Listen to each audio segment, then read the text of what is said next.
Hello everyone, welcome to BPSC mentor. आज के इस वीडियो में हम लोग हिस्ट्री के मॉडल प्रैक्टिस सेट नंबर 2 को डिस्कस करेंगे। ये वीडियो आपके आने वाले 67वीं बीपीएससी री एग्जामिनेशन और बिहार के अन्य एग्जाम्स के लिए काफ़ी इंपॉर्टेंट है, तो इस वीडियो को पूरा देखिएगा। और अगर आपको हमारा वीडियो पसंद आता है तो इसे लाइक करें, और अगर आप हमारे चैनल पर पहली बार विजिट कर रहे हैं तो इसे सब्सक्राइब करें और साथ ही बेल आइकन भी प्रेस कर दें ताकि आपको हमारे आने वाले नए वीडियो का नोटिफिकेशन मिल सके। तो आइए शुरू करते हैं हमारे पहले प्रश्न से। निम्नलिखित कथनों में से पुर्तगालियों के विषय में कौन सा कथन असत्य है? तो आइए देखते हैं। पहला कथन है, सर्वप्रथम भारत में व्यापारिक संबंध स्थापित करने वाली यूरोपीय शक्ति पुर्तगाली थे, तो ये कथन सही है। दूसरा कथन है, पुर्तगालियों ने भारत में तंबाकू, मूंगफली, आलू, मक्का एवं पपीता की खेती की शुरुआत की, तो ये कथन भी सही है। तीसरा कथन है, भारत में जहाज निर्माण तथा प्रिंटिंग प्रेस की स्थापना का श्रेय पुर्तगालियों को जाता है, तो ये कथन भी सही है। और चौथा कथन है, भारत में गोथिक स्थापत्य कला का आगमन पुर्तगालियों के माध्यम से हुआ, तो ये कथन भी सही है। तो इसका सही उत्तर हो जाएगा ऑप्शन ई, उपरोक्त में से कोई नहीं। ये चारों कथन सत्य हैं। अगला प्रश्न है, ददनी प्रथा के संबंध में कौन सा कथन सही है? तो इसका सही उत्तर हो जाएगा ऑप्शन सी, यह व्यापारियों द्वारा कारीगरों को दी जाने वाली पूंजीगत सहायता से संबंधित थी और ये प्रथा 16वीं से 17वीं शताब्दी में काफ़ी प्रचलित थी। अगला प्रश्न है, भारत छोड़ो आंदोलन के दौरान आज़ाद दस्ता के कार्यों में क्या शामिल नहीं था? तो इसका सही उत्तर हो जाएगा ऑप्शन बी, अलोकप्रिय अधिकारियों की हत्या। आज़ाद दस्ता के गठन का उद्देश्य सरकार के विरुद्ध तोड़फोड़ करना था, जिससे युद्ध कार्यों में बाधा पहुंचे। किसी अलोकप्रिय अधिकारी की हत्या आज़ाद दस्ता का उद्देश्य नहीं था और आज़ाद दस्ता का गठन जयप्रकाश नारायण द्वारा भारत छोड़ो आंदोलन के समय किया गया था। अगला प्रश्न है, सम्राट शाह आलम द्वितीय ने ईस्ट इंडिया कंपनी को बंगाल, बिहार तथा उड़ीसा की दीवानी कब प्रदान की? तो इसका सही उत्तर हो जाएगा ऑप्शन सी, 12 अगस्त 1765 में। 1764 ईस्वी के बक्सर के युद्ध के बाद शाह आलम द्वितीय और रॉबर्ट क्लाइव के मध्य इलाहाबाद की पहली संधि 12 अगस्त 1765 को हुई थी, जिसके तहत अंग्रेज़ों को बिहार, बंगाल एवं उड़ीसा की दीवानी अस्थायी रूप से प्राप्त हुई। अगला प्रश्न है, किस आयोग ने सर्वप्रथम यह सिफारिश किया कि ज़रूरतमंद लोगों को अकाल के दौरान सहायता प्रदान करना राज्य का कर्तव्य है? तो इसका सही उत्तर हो जाएगा ऑप्शन बी, स्ट्रेची समिति। लॉर्ड लिटन ने 1880 में स्ट्रेची आयोग का गठन अकाल के दौरान स्थिति की समीक्षा के लिए किया था और इसी समिति ने सर्वप्रथम यह सिफारिश किया कि अकाल से प्रभावित लोगों की सहायता करना राज्य का कर्तव्य है और स्ट्रेची समिति के सिफारिश पर 1883 में अकाल संहिता का निर्माण किया गया था। अगला प्रश्न है, तेभागा आंदोलन से प्रभावित क्षेत्रों में शामिल था? तो इसका सही उत्तर हो जाएगा ऑप्शन ई, उपरोक्त में से एक से अधिक, बंगाल और त्रिपुरा। तेभागा आंदोलन की शुरुआत सबसे पहले त्रिपुरा के हसनाबाद इलाके में शुरू हुई थी और उसके बाद ये बंगाल के क्षेत्र में भी फैल गया था और तेभागा आंदोलन 1946 से 1950 तक चला था। अगला प्रश्न है, निम्नलिखित में से किसका विरोध स्वामी दयानंद सरस्वती द्वारा नहीं किया गया था? तो स्वामी दयानंद सरस्वती ने वेदों की सर्वोच्चता, पुनर्जन्म एवं कर्म का सिद्धांत का विरोध नहीं किया था, जबकि स्वामी दयानंद सरस्वती ने मूर्ति पूजा, बहुदेववाद, तंत्र मंत्र, कर्मकांड, बाह्य आडंबर आदि का विरोध किया था। और स्वामी दयानंद सरस्वती ने 1875 ईस्वी में आर्य समाज की स्थापना की थी और इन्हें भारत का मार्टिन लूथर भी कहा जाता है। अगला प्रश्न है, निम्नलिखित में से किसे भारतीय पत्रकारिता का राजकुमार कहा जाता है? तो इसका सही उत्तर हो जाएगा ऑप्शन डी, क्रिस्टोदास पाल। क्रिस्टोदास पाल को भारतीय पत्रकारिता का राजकुमार कहा जाता है और क्रिस्टोदास पाल 1861 ईस्वी में हिंदू पैट्रियट के संपादक बने थे। अगला प्रश्न है, लॉर्ड डलहौजी की राज्य हड़प नीति के अंतर्गत निम्नलिखित में से सर्वप्रथम किस राज्य का विलय हुआ? तो इसका सही उत्तर हो जाएगा ऑप्शन बी, सतारा। लॉर्ड डलहौजी की राज्य हड़प नीति के अंतर्गत सर्वप्रथम 1848 ईस्वी में सतारा का विलय हुआ था और 1849 में जयपुर का विलय हुआ था और 1853 में झांसी का विलय हुआ था और उसके बाद अवध का विलय 1856 ईस्वी में हुआ था कुशासन का आरोप लगाकर। अगला प्रश्न है, मोहम्मडन लिटरेरी सोसाइटी की स्थापना किसने की? तो इसका सही उत्तर है option B, Abdul Latif. Mohammedan literary society की स्थापना 1863 ईस्वी में अब्दुल लतीफ़ के द्वारा कोलकाता में किया गया था। अगला प्रश्न है, पुस्तक ए नेशन इन मेकिंग किसने लिखी? तो इसका सही उत्तर हो जाएगा ऑप्शन डी, सुरेंद्रनाथ बनर्जी ने। ए नेशन इन मेकिंग के लेखक सुरेंद्रनाथ बनर्जी थे और इन्होंने द बंगाली नामक समाचार पत्र का भी प्रकाशन किया था। अगला प्रश्न है, भाषीय अखबारों पर अंकुश लगाने के लिए ब्रिटिश सरकार द्वारा वर्नाकुलर प्रेस एक्ट कब लागू किया गया था? तो इसका सही उत्तर हो जाएगा ऑप्शन ई, उपरोक्त में से कोई नहीं। लॉर्ड लिटन के समय में 1878 ईस्वी में वर्नाकुलर प्रेस एक्ट लागू किया गया था और ये भाषीय अखबारों पर अंकुश लगाने के लिए बनाया गया था। अगला प्रश्न है, किस वर्ष बिहार में प्रथम रेल मार्ग का निर्माण किया गया था? तो इसका सही उत्तर हो जाएगा ऑप्शन सी, 1860 से 62 में। बिहार में प्रथम रेल मार्ग का निर्माण 1860 से 62 में हुआ था और बिहार में यह लाइन साहेबगंज, भागलपुर, मुंगेर, पटना और आरा होकर बनाई गई थी। अगला प्रश्न है, मुजफ्फरपुर बम कांड 1908 में किस या किन क्रांतिकारी या क्रांतिकारियों को फांसी दी गई? तो इसका सही उत्तर हो जाएगा ऑप्शन बी, खुदीराम बोस। मुजफ्फरपुर में किंग्सफोर्ड की हत्या के प्रयास में किंग्सफोर्ड की बग्गी पर खुदीराम बोस एवं प्रफुल्ल चाकी ने बम फेंका था, जिसमें मिस्टर कैनेडी की पत्नी एवं पुत्री मारी गई थी और इसके बाद प्रफुल्ल चाकी ने आत्महत्या कर ली थी और 11 अगस्त 1908 को खुदीराम बोस को फांसी दे दी गई थी। अगला प्रश्न है, किस वर्ष ब्रिटिश सरकार द्वारा साम्यवादी पार्टी पर प्रतिबंध लगा दिया गया था? तो इसका सही उत्तर है वर्ष 1934 में। ऑप्शन सी इसका सही उत्तर है। भारत में 1920 के बाद साम्यवादी का प्रभाव बढ़ने लगा था, जिसके बाद पेशावर षड्यंत्र, कानपुर षड्यंत्र और मेरठ षड्यंत्र आदि से सतर्क होकर ब्रिटिश सरकार द्वारा जुलाई 1934 में भारतीय साम्यवादी दल पर प्रतिबंध लगा दिया गया था और इसे अवैध घोषित कर दिया गया था।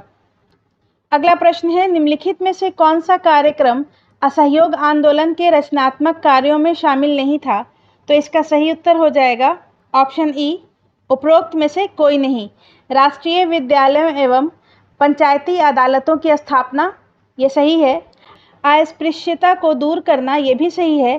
चरखा एवं खादी को लोकप्रिय बनाना, ये भी सही है। और हिंदू मुस्लिम एकता को मजबूत करना, ये भी सही है। तो ये चारों कार्यक्रम जो है वो असहयोग आंदोलन के रचनात्मक कार्यों में शामिल थे और असहयोग आंदोलन की शुरुआत 1 अगस्त 1920 को हुई थी। अगला प्रश्न है, किस आंदोलन से पूर्व गांधी जी ने कहा था, मैंने रोटी मांगी थी बदले में मुझे पत्थर मिला? तो इसका सही उत्तर हो जाएगा ऑप्शन सी, सविनय अवज्ञा आंदोलन। उपरोक्त कथन गांधी जी ने 11 सूत्री मांग को वायसराय द्वारा नजरअंदाज किए जाने पर सविनय अवज्ञा आंदोलन के पूर्व कहा था और सविनय अवज्ञा आंदोलन 1930 में हुआ था। अगला प्रश्न है, जियातरंग आंदोलन का प्रारंभ कहाँ हुआ था? तो इसका सही उत्तर है ऑप्शन ए, मणिपुर में। भारत के पूर्वोत्तर राज्य मणिपुर में सविनय अवज्ञा आंदोलन के दौरान यदुनाग के नेतृत्व में जियातरंग आंदोलन का शुरुआत हुआ था, जिसे बाद में रानी गंडेलियो ने संभाला था। अगला प्रश्न है, ब्रिटिश सरकार ने भारत में औपनिवेशिक स्वराज की स्थापना करना अपना उद्देश्य घोषित किया? तो इसका सही उत्तर हो जाएगा ऑप्शन सी, अगस्त प्रस्ताव में। 8 अगस्त 1940 में लॉर्ड लिनलिथगो ने अगस्त प्रस्ताव पेश किया था और इसी प्रस्ताव में सर्वप्रथम ब्रिटिश सरकार ने अपना उद्देश्य भारत में औपनिवेशिक स्वराज की स्थापना करना घोषित किया था। अगला प्रश्न है, बिहार में व्यक्तिगत सत्याग्रह के दूसरे सत्याग्रही कौन थे? तो इसका सही उत्तर हो जाएगा ऑप्शन सी, अनुग्रह नारायण सिंह। बिहार में व्यक्तिगत सत्याग्रह के दूसरे सत्याग्रही अनुग्रह नारायण सिंह थे और पहले सत्याग्रही श्री कृष्ण सिंह थे। ठीक है, ये दूसरे थे और ये पहले थे। अगला प्रश्न है, मुसलमानों में शिक्षा प्रसार के लिए बिहार के किस जिले में 1872 ईस्वी में साइंटिफिक सोसाइटी का गठन किया गया था? तो इसका सही उत्तर है ऑप्शन डी, मुजफ्फरपुर। मुसलमानों में शिक्षा के प्रसार के लिए बिहार के मुजफ्फरपुर में 1872 ईस्वी में साइंटिफिक सोसाइटी की स्थापना इमाद अली खां के द्वारा की गई थी। अगला प्रश्न है, 1934 में पटना में स्थापित बिहार सोशलिस्ट पार्टी के अध्यक्ष कौन थे? तो इसका सही उत्तर है ऑप्शन ए, आचार्य नरेंद्र देव। 1934 में पटना में अंजुमन इस्लामिया हॉल में बिहार सोशलिस्ट पार्टी की औपचारिक स्थापना हुई, जिसके अध्यक्ष आचार्य नरेंद्र देव थे और सचिव जयप्रकाश नारायण थे। अगला प्रश्न है, पटना युवक संघ की स्थापना किस वर्ष हुई थी? तो इसका सही उत्तर है ऑप्शन सी, 1927 ईस्वी में। पटना युवक संघ की स्थापना 1927 ईस्वी में हुई थी। अगला प्रश्न है, क्रांति का अमर संदेश नामक लेख किनके द्वारा लिखा गया था? तो क्रांति का अमर संदेश नामक लेख शिव पूजन सहाय के द्वारा लिखा गया था और शिव पूजन सहाय के द्वारा स्वतंत्रता होने से पहले तथा देश का ध्यान शीर्षक से भी लेख लिखा गया है। अगला प्रश्न है, विजयनगर का सैन्य विभाग क्या कहलाता था? तो इसका सही उत्तर है ऑप्शन सी, कंदाचार।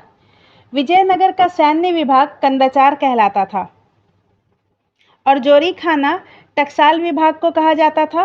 कुंदी उन कृषक मजदूरों को कहा जाता था जो भूमि के क्रय विक्रय के साथ ही हस्तांतरित हो जाते थे और कर्णिक के पास जमीन के क्रय विक्रय से संबंधित समस्त दस्तावेज होते थे।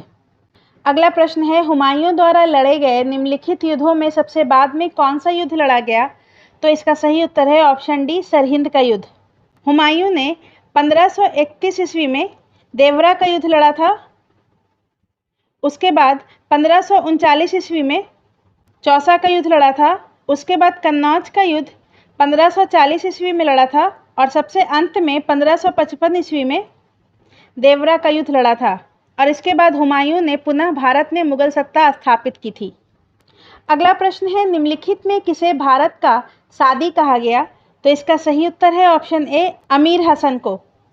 अमीर हसन देहलवी को उनकी उत्कृष्ट गजलों के कारण उसे भारत का सादी कहा गया और अमीर खुसरो को तूतिए हिंद कहा जाता है। अगला प्रश्न है, किस मुगल शासक का मकबरा भारत में स्थित नहीं है? तो इसका सही उत्तर है ऑप्शन ई, उपरोक्त में से एक से अधिक। मुगल शासक बाबर का मकबरा काबुल में एवं जहांगीर का मकबरा शहादरा लाहौर में है। तो ऑप्शन सी और डी, इन दोनों मुगल शासकों का मकबरा भारत में नहीं है। अगला प्रश्न है, निम्नलिखित में से कौन सा अकबर द्वारा चलाया गया सबसे बड़ा सोने का सिक्का था? तो इसका सही उत्तर है ऑप्शन ए, संसब। संसब अकबर के द्वारा चलाया गया सबसे बड़ा सोने का सिक्का था। इलाही अकबर के द्वारा चलाया गया गोलाकार सोने का सिक्का था। जलाली चांदी का वर्गाकार और चौकोर सिक्का अकबर के द्वारा चलाया गया था और रुपया जो है वो शेर शाह के द्वारा चलाया गया सिक्का था। अगला प्रश्न है, सिखों के 10वें गुरु गुरु गोविंद सिंह के बारे में निम्नलिखित में से क्या असत्य है? तो आइए देखते हैं। इन्होंने प्रत्येक सिखों को पंचम कार धारण करने का आदेश दिया, तो ये सही है। इन्होंने एक पूरक ग्रंथ 10वें बादशाह का ग्रंथ का संकलन किया, तो ये कथन भी सही है। इन्होंने पाहुल प्रथा का प्रारंभ किया, तो ये कथन भी सही है। और इन्होंने सिखों की अलग विवाह पद्धति लवण पद्धति का प्रारंभ करवाया, तो ये गलत है। लवण पद्धति का प्रारंभ सिखों के तीसरे गुरु गुरु अमरदास के द्वारा शुरू कराया गया था। अगला प्रश्न है, ऋग्वैदिक कालीन समाज में लांगल शब्द का प्रयोग किसके लिए किया जाता था? तो इसका सही उत्तर है ऑप्शन सी, हल। लांगल शब्द का प्रयोग ऋग्वैदिक काल में हल के लिए किया जाता था। और अनाज मापने वाला पात्र उर्दर कहलाता था। गोबर की खाद करिए कहलाती थी और बादल को परजन कहा जाता था। अगला प्रश्न है, क्षणिकवाद का संबंध निम्नलिखित में से किस धर्म या दर्शन से है? तो इसका सही उत्तर हो जाएगा ऑप्शन बी, बौद्ध धर्म से। क्षणिकवाद का संबंध बौद्ध धर्म से है और क्षणिकवाद को क्षणभंगुरवाद के नाम से भी जाना जाता है। और महात्मा बुद्ध ने संसार को अस्थिर एवं क्षणिक कहा था।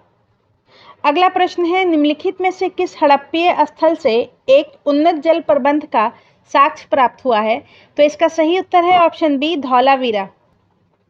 तो धौलावीरा से एक उन्नत जल प्रबंधन का साक्ष्य प्राप्त हुआ है। कालीबंगा से हल का साक्ष्य मिला है और लोथल जो है वो मानव निर्मित बंदरगाह था। लोथल से चावल की भूसी का भी साक्ष्य मिला है। अगला प्रश्न है, मौर्य साम्राज्य के संदर्भ में असत्य कथन की पहचान करें। तो आइए देखते हैं। पहला कथन है, मौर्य साम्राज्य की स्थापना 321 ईस्वी में चंद्रगुप्त मौर्य ने की। तो ये गलत है। 321 ईस्वी में नहीं होगा, 321 ईसा पूर्व होगा। ठीक है। अगला कथन है, मौर्य शासकों का उल्लेख जैन, बौद्ध और पौराणिक ग्रंथों में मिलता है। तो ये सही है। अगला कथन है, अशोक के अधिकांश अभिलेख प्राकृत भाषा में हैं। तो ये सही है। भारत में जो भी अशोक के अभिलेख मिले हैं वो प्राकृत भाषा में हैं। अगला कथन है, दक्षिण भारत से प्राप्त अभिलेखों में अरामाइक एवं यूनानी लिपियों का प्रयोग किया गया है। तो ये भी गलत है। भारत में अशोक के किसी भी अभिलेख में अरामाइक और यूनानी लिपि का प्रयोग नहीं किया गया है। तो ए और डी कथन गलत है। तो इसका सही उत्तर हो जाएगा ऑप्शन ई, उपरोक्त में से एक से अधिक। अगला प्रश्न है, निम्नलिखित में से किस तीर्थंकर का नाम ऋग्वेद में वर्णित है? तो दो जैन तीर्थंकरों का नाम ऋग्वेद में वर्णित है। एक हैं ऋषभदेव और दूसरे हैं अरिष्टनेमी। तो इसका सही उत्तर है ऑप्शन ई, उपरोक्त में से एक से अधिक। अगला प्रश्न है, चोलकालीन उत्तरामेरूर अभिलेख के अनुसार सभा के सदस्यों की योग्यता के संदर्भ में कौन सा कथन असत्य है? तो आइए देखते हैं। पहला कथन है, व्यक्ति के पास अपना घर होना चाहिए। तो ये कथन सही है। प्रशासनिक मामलों की जानकारी के साथ ईमानदार होना चाहिए। तो ये कथन भी सही है। तीसरा कथन है, वेदों का ज्ञान होना चाहिए। तो ये कथन भी सही है। और चौथा कथन है, व्यक्ति की आयु 30 से 70 वर्ष के बीच होनी चाहिए। तो ये कथन गलत है। व्यक्ति की आयु 35 से 70 वर्ष के बीच होनी चाहिए। तो ऑप्शन डी इसका सही उत्तर हो जाएगा। चोलकालीन उत्तरामेरूर अभिलेख के अनुसार सभा के सदस्यों की योग्यता के संदर्भ में व्यक्ति की आयु जो है वो 35 से 70 के बीच होनी चाहिए। अगला प्रश्न है, निम्नलिखित में से किसने समुद्रगुप्त को भारत का नेपोलियन कहा? तो इसका सही उत्तर हो जाएगा ऑप्शन सी, विसेंट स्मिथ ने। इतिहासकार विसेंट स्मिथ ने अपनी रचना अर्ली हिस्ट्री ऑफ इंडिया में समुद्रगुप्त को भारत का नेपोलियन कहा था। अगला प्रश्न है, कदम राज्य के संदर्भ में निम्नलिखित कथनों में से कौन सा सही है? तो आइए देखते हैं। पहला कथन है, इसकी स्थापना मयूर शर्मन ने की। तो ये कथन सही है। कदम्ब राजवंश की राजधानी बनवासी थी। ये कथन भी सही है। और तीसरा कथन है, यह राजवंश कर्नाटक और कोंकण क्षेत्र में फैला हुआ था। तो ये कथन भी सही है। तो इसका सही उत्तर है ऑप्शन डी, 1, 2 और 3। अगला प्रश्न है, निम्नलिखित कथनों में कौन सा कथन असत्य है? तो आइए देखते हैं। बौद्ध धर्म में आत्मा की मान्यता नहीं है। तो ये सही है। बौद्ध धर्म में पुनर्जन्म की मान्यता है। तो ये कथन भी सही है। बौद्ध धर्म में संघ में प्रस्ताव के पाठ को अनुसावन कहा जाता है। तो ये कथन भी सही है। और आखिरी कथन है, बौद्ध धर्म में संघ की सदस्यता राजा के सेवक, चोर, दास एवं रोगी व्यक्तियों को भी प्रदान की जाती थी। तो ये कथन गलत है। बौद्ध संघ में राजा के सेवक, चोर, दास एवं रोगी व्यक्तियों को सदस्यता प्रदान नहीं की जाती थी, जबकि संघ में किसी भी जाति के व्यक्ति एवं स्त्रियों को प्रवेश का अधिकार था। अगला प्रश्न है, निम्नलिखित युग्मों में कौन सा युग्म सही सम्मिलित नहीं है? तो एक तरफ है लेखक और दूसरे तरफ है पुस्तक। पालिनी पेरिपल्स ऑफ द एरिथ्रियन सी, ये गलत है। पेरिपल्स ऑफ द एरिथ्रियन सी के रचनाकार के बारे में कोई जानकारी प्राप्त नहीं है। टॉलमी भारत का भूगोल, ये सही है। कात्यायन गार्गी संहिता, ये भी सही है। और अली अहमद चचनामा, तो ये भी सही है। तो इसका सही उत्तर है ऑप्शन ए। तो आज की वीडियो में बस इतना ही। अगले वीडियो में हम लोग हिस्ट्री के मॉडल प्रैक्टिस सेट नंबर 3 को डिस्कस करेंगे। धन्यवाद।